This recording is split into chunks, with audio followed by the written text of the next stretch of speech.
নমস্কার বন্ধুরা, কেমন আছেন আপনারা সবাই? আশা করি ভালো আছেন, আর আমিও ভালো আছি। আজকে বানাচ্ছি মাটন কারি বা মাটনের ঝোল। প্রথমে কড়ার মধ্যে পরিমাণ মতো তেল গরম করে নিয়ে ডুমো করে কেটে রাখা আলুগুলো লাল লাল করে ভেজে তুলে রাখছি। আলুগুলো ভাজার সময় 40% মতো সেদ্ধ করে নেব। আলুগুলো তুলে রেখে ওই তেলের মধ্যেই আরও কিছুটা পরিমাণ তেল দিয়ে দিচ্ছি তার মধ্যে 1 চামচ মতো গোটা জিরে এবং কয়েক টুকরো গোটা গরম মশলা। গোটা গরম মশলা থেকে সুন্দর একটা গন্ধ ছাড়লে 150 গ্রাম মতো কুচিয়ে রাখা পেঁয়াজ এখানে দিয়ে দিচ্ছি। পেঁয়াজটা তাড়াতাড়ি নরম হয়ে যাওয়ার জন্য 1/2 চামচ মতো লবণ দিলাম। মিডিয়াম ফ্লেমে পেঁয়াজটা লাল লাল করে ভেজে নিয়েছি। এবারে এখানে 4 টেবিল চামচ মতো আদা ও রসুন বাটা দিয়ে দিচ্ছি।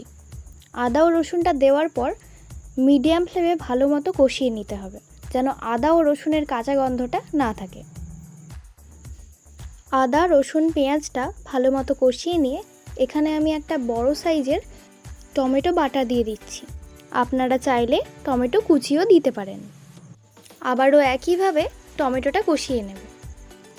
এবারে একটা পাত্রে পরিমাণ মতো হলুদ গুঁড়ো, লঙ্কার গুঁড়ো, জিরে গুঁড়ো, ধনে গুঁড়ো, স্বাদ মতো লবণ, অল্প একটু জল দিয়ে মিশিয়ে ভেজে রাখা মশলার মধ্যে দিয়ে দেব। এবারে মশলাটা ভালো মতো কষিয়ে নিতে হবে যতক্ষণ না মশলা থেকে তেল ছেড়ে দিচ্ছে। মশলাটা ভালো মতো কষিয়ে নিয়ে এখানে 800 গ্রাম মতো মাটন দিয়ে দিচ্ছি। মাটনটা দেওয়ার পর মশলার সাথে ভালো মতো মিশিয়ে নেব।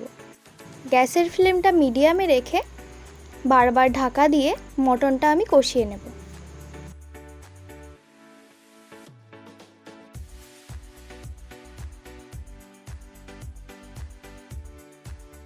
মাটনটা কষাতে কষাতে দেখো কেমন মাটন থেকে জল ছেড়ে দিয়েছে।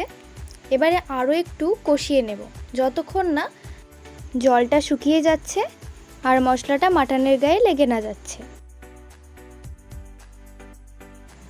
দেখো জলটা শুকিয়ে গেছে আর মশলাটা ভালো মতো কষে এসে তেল ছেড়ে দিয়েছে। এখন আমি যে আলুগুলো ভেজে রেখেছিলাম আলুগুলো দিয়ে দেব এবং 2-1 মিনিট মতো কষিয়ে নিয়ে মাংসটা প্রেসার কুকারে দিয়ে দেব। একটু গ্রেভি রাখার জন্য এখানে 2 কাপ মতো গরম জল দিয়েছি এবং লবণটা একটু কম লাগাই অল্প একটু লবণ দিয়েছি। এবারে 4টে সিটি দিয়ে দেব মাংসটা ভালো মতো সেদ্ধ হওয়ার জন্য।